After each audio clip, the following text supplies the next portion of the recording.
Hello dear students, एक बार फिर हम हाजिर हैं आपके अपने YouTube channel first step learning with Rohit sir में। डियर स्टूडेंट्स, आज की वीडियो में हम डिस्कस करने वाले हैं चक्रवृद्धि ब्याज कंपाउंड इंटरेस्ट के बारे में। इसमें हम जानेंगे कि कैसे चक्रवृद्धि ब्याज की वार्षिक गणना, छमाही गणना या तिमाही गणना किस प्रकार से की जाती है। इन तीनों प्रकार की गणनाओं में क्या फर्क होता है। सो आइए डियर स्टूडेंट्स, सबसे पहले जाने कि चक्रवृद्धि ब्याज क्या होता है।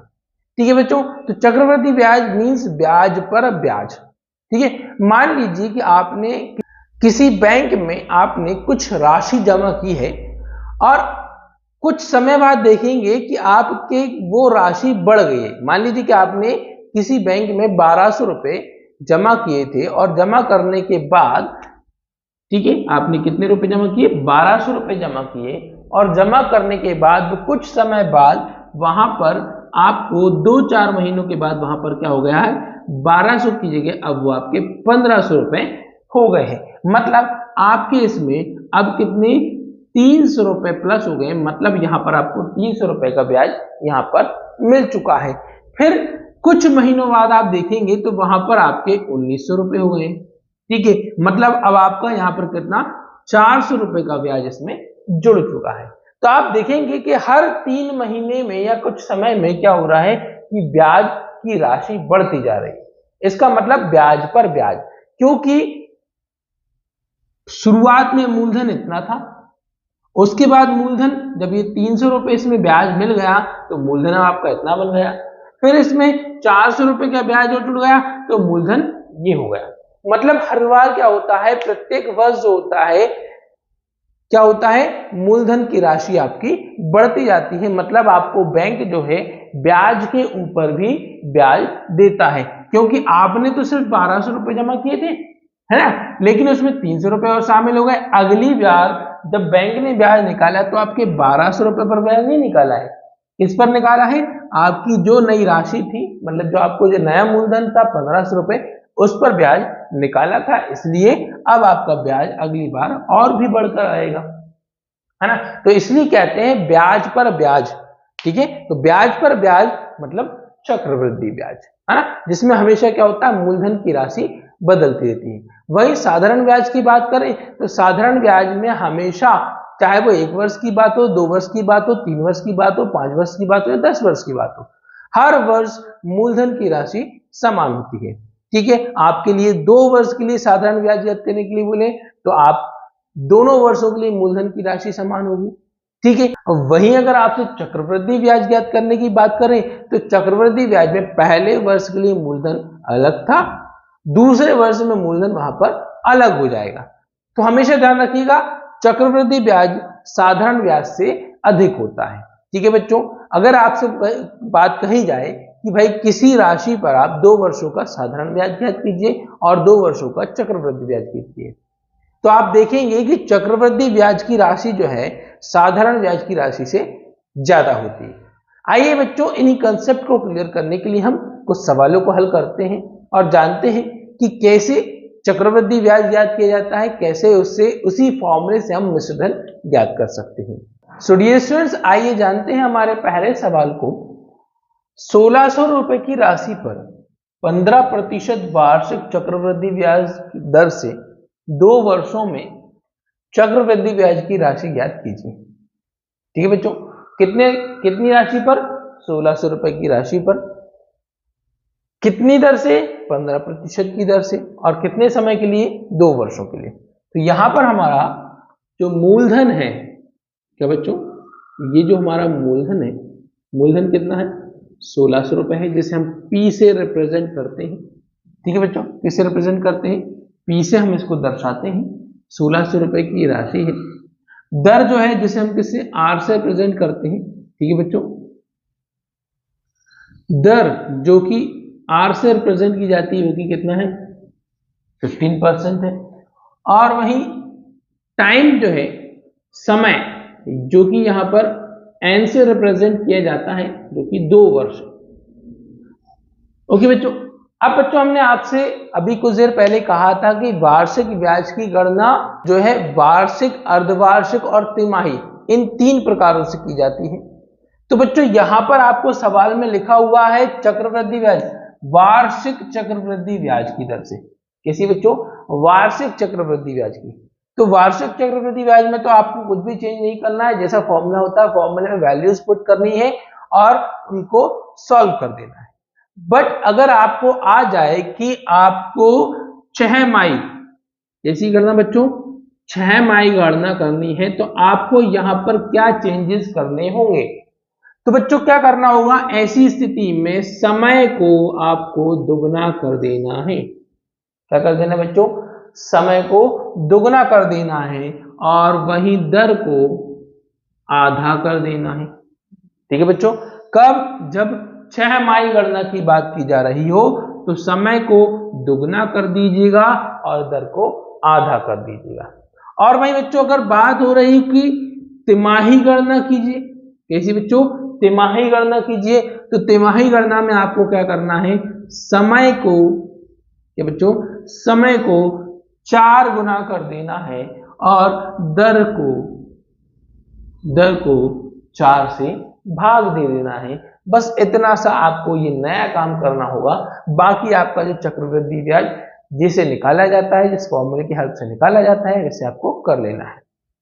ठीक है बच्चों, बस ये 2 बातें याद रखिएगा। 6 माई गणना, समय को दोगुना करने देते हैं और दर को आधा कर देते हैं। ठीक है, और तिमाही गणना, समय को 4 गुना करके दर को 4 से भाग दे देते हैं। ओके बच्चों, चलिए अब हम चलते हैं अपने सवाल की ओर। स्टूडियो स्टूडेंट्स, आइए सबसे पहले फॉर्मूले पर फोकस करते हैं, जानते हैं कि चक्रवृद्धि ब्याज का फॉर्मूला क्या होता है। चक्रवृद्धि ब्याज मींस कंपाउंड इंटरेस्ट, इसलिए इसे CI से रिप्रेजेंट किया जाएगा और वो फॉर्मूला होता है P इंटू कोष्टक में 1 प्लस R अपॉन 100 और whole to the power n minus 1। तो बस ये फॉर्मूला है और इस फॉर्मूले की हेल्प से आपको चक्रवृद्धि ब्याज ज्ञात करना है। अब जैसा कि हमने आपको बता ही दिया है कि P जो है आपका मूलधन दर्शाता है, R आपकी दर, n जो है समय। तो बस इन सारी वैल्यूज को हम इसमें पुट कर लेंगे। So compound interest CI is equal to P, मूलधन जो कि 1600 रुपए है। ठीक है बच्चों, 1 प्लस R जो कि 15% है, 15 अपॉन 100 और whole to the power n means समय 2 वर्ष और माइनस 1। ओके बच्चों, अब इसी के साथ आपको क्या करना होगा, सबसे पहले अकॉर्डिंग टू द बोर्डमास रूल, ठीक है, बोर्डमास रूल के अकॉर्डिंग हम बात करें, उसके अनुसार बात करें, तो सबसे पहले ब्रैकेट सॉल्व करना होगा। और ब्रैकेट सॉल्व करने के लिए आप यहाँ देखेंगे कि अगर कोई वैल्यू रिड्यूस हो सकती है तो पहले इसको रिड्यूस कर लें। तो रिड्यूस करेंगे तो हम 5 से इन दोनों को डिवाइड कर सकते हैं। तो 5 3 जा 15 और 5 2 जा 10 और 0 का 0। सो अब आपके सामने यहाँ पर आ गया है 1 plus 3 upon 20 whole to the power 2 minus 1। Okay बच्चों, अब इसके बाद क्या करेंगे, आप फ्रैक्शन को सॉल्व करेंगे, भिन्न संख्या को हल करेंगे। तो आप क्या कर सकते हैं, या तो एलसीएम लेंगे या फिर आप इस 20 को 1 से क्रॉस मल्टीप्लाई कर दें। 20 into 1 20 plus 3 upon 20 and whole to the power 2 minus 1 और ब्रैकेट क्लोज। इसके बाद क्या होगा बच्चों, आप 1600, ठीक है, 1600 को अभी वैसा का वैसे लिखने नहीं, क्योंकि अभी तक हमारा ब्रैकेट सॉल्व नहीं हुआ है। सो 20 प्लस 3 होता है 23 upon 20 and whole square minus 1। Next step में चलते हैं। तो बच्चों क्या होता है, 1600 इंटू ब्रैकेट में लिखा जाएगा। अब 23 अपॉन 20 पर होल स्क्वायर लगा है, सो 23 का स्क्वायर क्या होता है बच्चों, 529 होता है और 20 का स्क्वायर कितना होता है बच्चों, 400 होता है माइनस 1। स्टूडेंट्स, जैसा कि हम आपको पहले की वीडियोस में बता भी चुके हैं कि आपको एटलीस्ट 40 तक के स्क्वायर याद होना चाहिए। अगर आपको स्क्वायर याद होते हैं तो आप इजीली इनको क्विकली सॉल्व कर पाएंगे, अदरवाइज आप उनका स्क्वायर निकालने में टाइम वेस्ट करेंगे। ओके, चलिए आगे बढ़ते हैं इसी के साथ।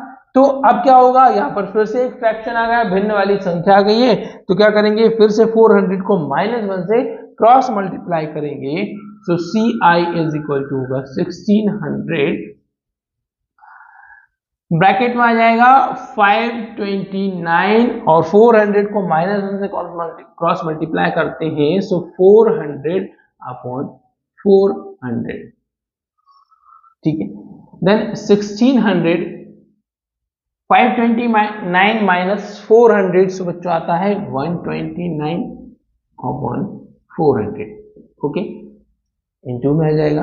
देन आप क्या कर सकते हैं, जो 2 जीरो से 2 जीरो काट देंगे, 4 से 4 से 16 डिवाइड करते हैं तो 4 आ जाता है। सो अब आपका आ गया 4 इंटू 129, और 4 इंटू 129 करते हैं तो 4 9 जा 36 से, ठीक है, और 4 2 8 3 11, और 4 1 जा 4 और 1 5। सो डियर स्टूडेंट्स, इस तरह से हमारा जो है कितनी 1600 रुपए की जो मूलधन की राशि थी, जो प्रिंसिपल था, उस प्रिंसिपल पर 2 इयर्स का, 2 वर्षों का जो कंपाउंड इंटरेस्ट बनता है वो कितना होता है बच्चों, 516 रुपीज होता है। तो इस तरह से बच्चों आप इस सिंपल वे में कंपाउंड इंटरेस्ट फाइंड कर सकते हैं। सो डियर स्टूडेंट्स, आइए बढ़ते हैं अपने अगले प्रश्न की ओर, जानते हैं इसमें क्या करना है हमें। तो देखते हैं, यदि 12,000 रुपए की राशि 3 वर्षों के लिए 10% चक्रवृद्धि ब्याज की दर से समय की समाप्ति पर कुल कितने रुपए, क्या बच्चों, कुल कितने रुपए लौटाने होंगे। सवाल यहां पर यह है कि कुल कितने रुपए लौटाने होंगे, तो कुल कितने रुपए लौटाने होंगे, मतलब यहां पर सवाल में क्या पूछा है कि आपको जो 12,000 रुपए की राशि किसी ने उधार दी या आपने किसी को उधार दी है, तो आपको जब ये 3 वर्षों के बाद 10% की दर से, ठीक है, वार्षिक चक्रवृद्धि ब्याज की दर से आपको इन 3 वर्षों के बाद कितने रुपए वापस मिलेंगे, मतलब मूलधन तो मिलेगा ही मिलेगा, मूलधन के साथ आपका ब्याज भी जुड़कर आएगा, और मूलधन के साथ जब ब्याज की राशि मिलकर आती है तो बच्चों इसका मतलब क्या होता है, आपको मिश्र धन प्राप्त हो रहा है, ठीक है। तो मतलब हमें इस सवाल में मिश्र धन ज्ञात करना है, ठीक है। तो यहां पर आपका मूलधन क्या है बच्चों, प्रिंसिपल जो है 12,000 रुपीज है, ओके। समय जो है एन जो है आपका 3 ईयर्स है, 3 वर्ष है, और वही दर जो है कितनी है, 10% की दर आपको दी गई है। अब आपको मिश्रण ज्ञात करना है, तो मिश्रधन के लिए आप किस ए से इसको रिप्रेजेंट करते हैं, तो A is equal to P into in bracket 1 plus R upon 100 and whole to the power n, ठीक है। मतलब अब इस फॉर्मूले में सिर्फ क्या चेंज हुआ है, -1 जो चक्रवृद्धि ब्याज के फॉर्मूले में लगा हुआ था वो इससे हटा दिया गया है, तो इससे डायरेक्ट आप मिश्र धन ज्ञात कर लेंगे। आइए सॉल्व करते हैं। सो वैल्यूज पुट करते हैं, P 12,000 ब्रैकेट में 1 प्लस R कितना बच्चों 10 है अपॉन 100, एंड n जो है 3 ईयर्स है, होल टू द पावर 3, ठीक है। बस आपको इनको अब सॉल्व कर लेना है। सो 12,000, 0 से 0 कैंसिल, हो गया 1 plus 1 upon 10 whole to the power 3।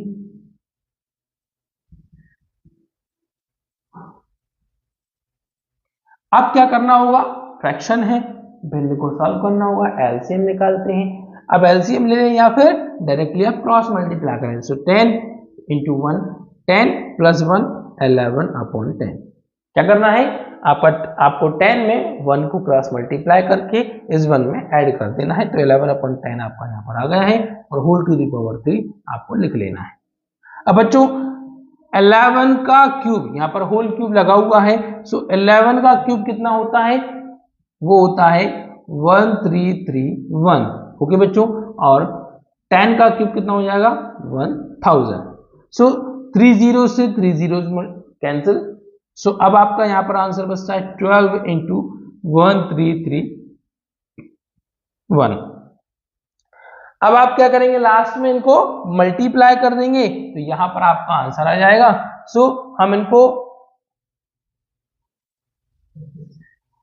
अब आप क्या करेंगे, इनको यहां पर मल्टीप्लाई कर देंगे तो आपका फाइनल आंसर आ जाएगा। सो 12 को हम इनसे मल्टीप्लाई कर सकते, 12 बन जाए 12 2, ठीक है, 12 3 जा 36 1 37 3 फिर 36 और 3 39, 3 यहाँ पर आ गया, 12 12 और 3 15।